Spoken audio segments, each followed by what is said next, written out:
Alors bonjour à tous, là aujourd'hui je suis très excitée parce que je vais présenter un auteur, comme vous voyez là, qui est l'aventurier. Vous allez voir tout de suite de quoi il retourne. Et je suis excitée parce que cet aventurier, et en fait c'est un des sujets que je préfère. Donc voilà, je suis obligée de le dire parce que voilà, tout ce qui est aventure, voyage plus spécifiquement, vous allez voir, me passionne. D'ailleurs, je lis beaucoup de récits de voyage, je lis beaucoup de blogs de voyageurs, voyageurs au long cours. Voilà, donc on va voir tout de suite ce qu'il en est. Alors, si vous êtes un aventurier, en fait, il y a 3 sortes de livres à créer. Alors, qu'est-ce que j'entends par là? Alors d'abord, le livre de votre voyage mémorable. Si vous voyagez sur le long terme, plusieurs mois, voire plusieurs années, mais même un seul voyage où il s'est passé des trucs extraordinaires, où vous avez découvert une destination unique, enfin voilà, ça peut durer une semaine et faire l'objet d'un livre, il n'y a aucun souci. Je prends quand même des exemples sur le long terme parce que, évidemment, plus c'est long, plus il peut se passer de choses. C'est un peu logique. Voilà. Alors en fait, oui, donc les voyages au long cours sont en ce moment depuis quelques années, mais très en vogue. Je pense que vous le savez peut-être. C'est seul, c'est en couple et c'est même en famille. Donc on ne compte plus les blogs de familles qui sont partis en général sur un an et qui racontent tout ce qui leur arrive. Voilà, moi je trouve ça fascinant, j'adore. Et voilà, donc en fait, je vais vous donner aujourd'hui, voilà, ça va être une séance un petit peu spéciale aujourd'hui parce que il y a peu de slides, mais par contre il y a un petit peu plus de contenu dans chaque slide. Je vous explique, je vais vous montrer quelques livres, donc en exemple, et peut-être même lire un petit peu des extraits, pour que vous voyez à quoi pourrait ressembler votre livre à vous. Il y a dans ces livres des personnes, je dirais connues, non, c'est pas des personnes connues, mais ce sont des gens qui ont peut-être écrit seuls leurs livres, mais en tout cas, il n'y a rien d'indiqué qu'ils l'ont écrit avec un biographe familial. Mais bon, c'est pas important, vous pouvez tout à fait obtenir le même résultat. Donc le premier que j'ai lu, je crois que c'était il y a une vingtaine d'années et qui m'a énormément marqué, qui m'a fait vraiment aimer ce genre, c'est celui-là.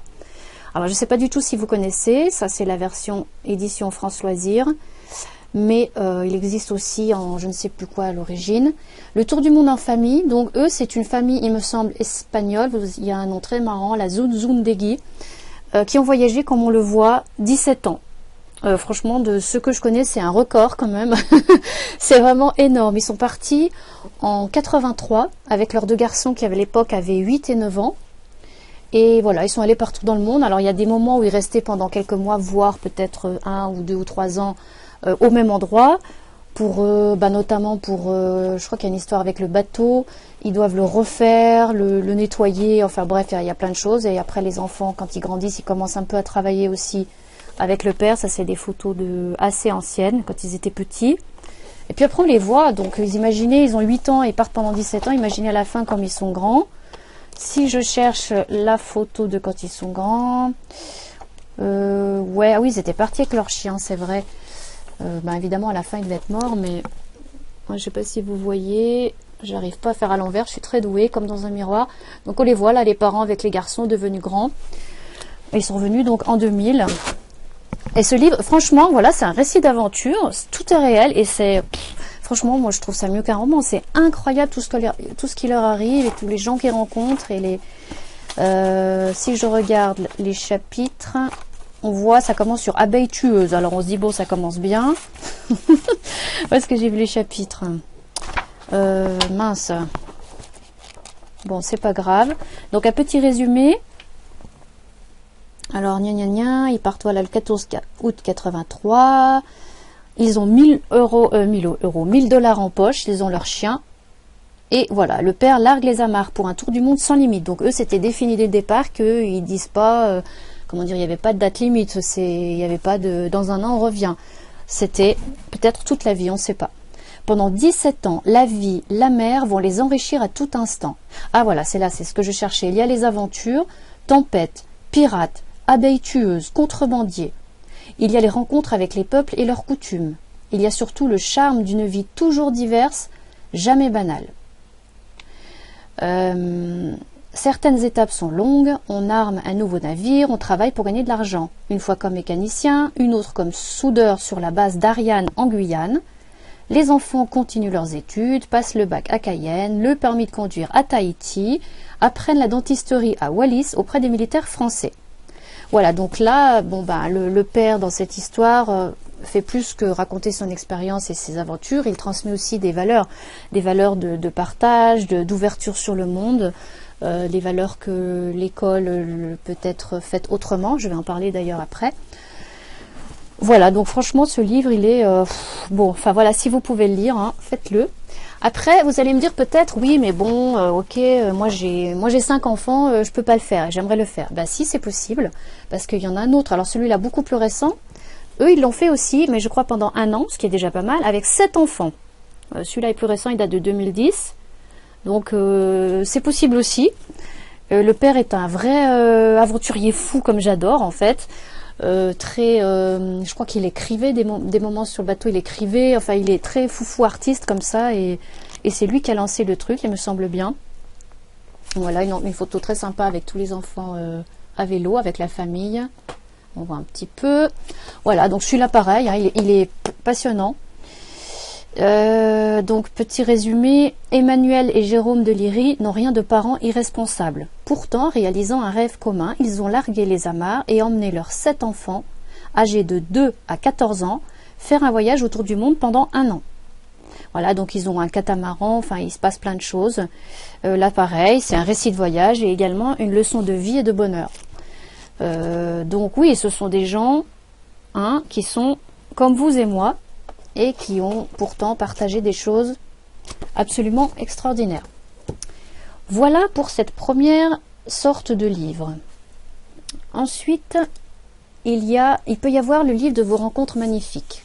Alors oui, ok, il y a des rencontres magnifiques de toute façon lors de vos voyages, certes, mais vous pouvez en faire un livre spécifique là-dessus.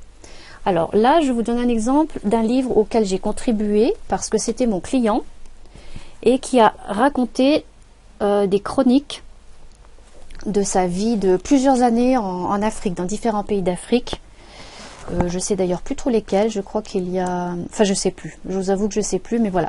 Donc il y a 150 pages, voilà, j'ai adoré découvrir ses aventures. Il a pris un nom, il a pris un pseudo africain. Voilà. Et pour vous donner un petit exemple d'une aventure, là encore réelle, et vous allez halluciner. Alors j'ai choisi, je vous fais un petit extrait, alors j'espère que vous êtes prêts à écouter 3 minutes d'histoire. Donc c'est tout découpé en chroniques, petits chapitres entre 3 et 10 pages. Et quand je lis ça, je me dis, mais est-ce que c'est possible? Et pourtant si. Alors voilà, bon peut-être que j'enlèverai quelques bouts si c'est trop long, mais je vais vous lire le chapitre prématuré au lavage. Bon, déjà le titre, ça vous dit quelque chose peut-être. Vous allez imaginer des choses. Allô, la buanderie. Et c'est buanderie. Ici, c'est les prématurés. On vous a envoyé des draps de couveuse tout à l'heure. C'est pour le lavage. Et le linge tourne. Et en lingala, c'est oui. Quoi? Ça lave déjà? Oui, là, tout de suite, ça tourne dans machine. C'est quoi? C'est qu'il nous manque 3 prémas quand on les a remis dans la couveuse. Alors, ils sont dans machine et Sikawa et Koufi. Maintenant, mort.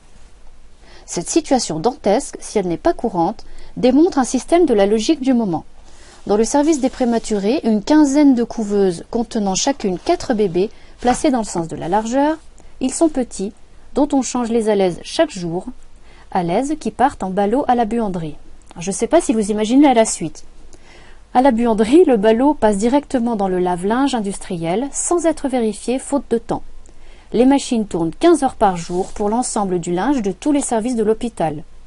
Le désarroi du service des prématurés ne sera que de courte durée.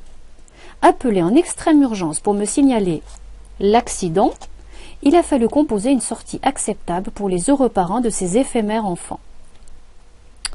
La morgue dont j'assurais le fonctionnement dans l'attente d'une nomination d'un légiste disposait, outre 6 casiers réfrigérés, si j'ose dire, constamment occupés par 2 clients disposés tête bêche par nécessité d'occupation. Donc, je sais plus où j'en suis.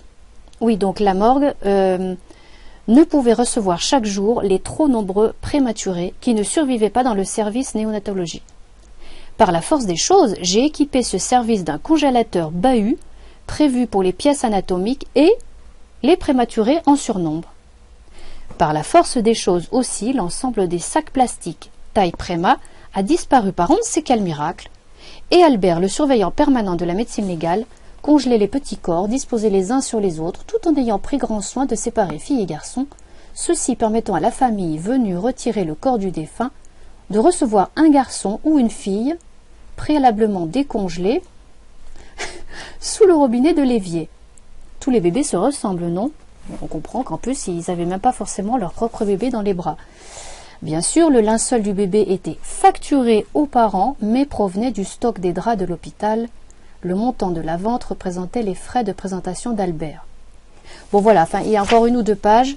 C'est pour vous dire que, voilà, des trucs hallucinants qui se passent, quoi. C'est vraiment, et ça n'arrête pas. C'est 30 comme ça, 30 anecdotes de dingue. Alors, moi, j'adore. C'est vraiment, voilà, ils expliquent aussi comment vous devez traiter votre boy, si vous en avez un, qu'est-ce qu'il faut lui dire, qu'est-ce qu'il ne faut pas lui dire. Voilà, bref, l'Afrique a vraiment des règles particulières et c'est ça qu'il explique. Et voilà, moi je trouve que c'est génial. Et en plus, ce client est super, super, super sympa. Voilà. Voilà pour ce petit intermède. Et enfin, le dernier livre, je l'ai appelé le livre de la parentalité aventurière. Alors là, c'est tout ce qui est hors des sentiers battus, vous l'avez deviné. Si vous vivez en famille sur une péniche, comment ça se passe? Si vous faites l'instruction à la maison, si vous vivez dans une, enfin peut-être pas dans une caravane, mais dans un mobil-home, et puis que vous voyagez en France, à l'étranger, ou enfin dans votre pays aussi de résidence, pas de souci, mais souvent c'est à l'étranger. Bref, là-dessus encore, j'ai un livre dont j'aimerais vous parler, que j'ai également adoré. Alors là, c'est écrit par quelqu'un, enfin non, il est pas connu, il est devenu connu avec ce livre, peut-être que vous connaissez, c'est ce Xavier Fortin. Il avait été arrêté en fait parce qu'il avait enlevé ses 2 garçons et leur mère ne les avait plus vus pendant des années. Enfin bref, il y avait une grosse histoire avec ça et ce sont évidemment les 2 parents disputés gravement jusqu'à la justice. Et pendant tout ce temps, les enfants étaient avec leur père, hein, qui bougeait beaucoup. Il les élevait, leur a appris l'école de la vie. Donc, petit extrait. Où est-ce que j'ai vu ça? Voilà. Quelles expériences ont-ils acquises au cours de ces 11 années, entre l'école du matin que leur faisait scrupuleusement leur père, et l'agriculture, l'élevage, la construction de maisons, l'informatique, la musique l'après-midi? Brillants, combatifs, dès lors qu'il s'agissait de défendre le droit d'être éduqués à la maison, et celui pour les enfants d'être écoutés par la justice en cas de séparation des parents. Donc là, brillant, combatif, je me suis mal exprimée, mais on parle des enfants. Donc là aussi, là c'est un témoignage même de vie, qui témoigne d'autres valeurs qui peuvent être véhiculées aux enfants par l'entremise d'une école qui n'est pas comme les autres. Et voilà, là c'est pareil, tout est réel et tout est super passionnant. Voilà, donc c'est tout pour cette conférence un petit peu particulière par rapport aux autres. J'ai voulu donc vous montrer un peu des témoignages réels. Donc, toujours pareil, si vous êtes concerné, eh bien, contactez-moi tout de suite là maintenant, par le biais que vous préférez. Ça ne s'affiche pas longtemps, mais vous allez recevoir par mail les informations, mes coordonnées, au cas où vous n'auriez pas le temps de les noter. Voilà. Et puis toujours pareil, le remue-ménage. Alors est-ce que vous avez vous une aventure comme ça à me témoigner, à raconter, ou est-ce que vous voulez me poser des questions? Est-ce que vous voulez débattre du sujet? Enfin voilà, tout ce que vous voulez, je vous écoute, je vous attends et à la prochaine fois. Ciao ciao.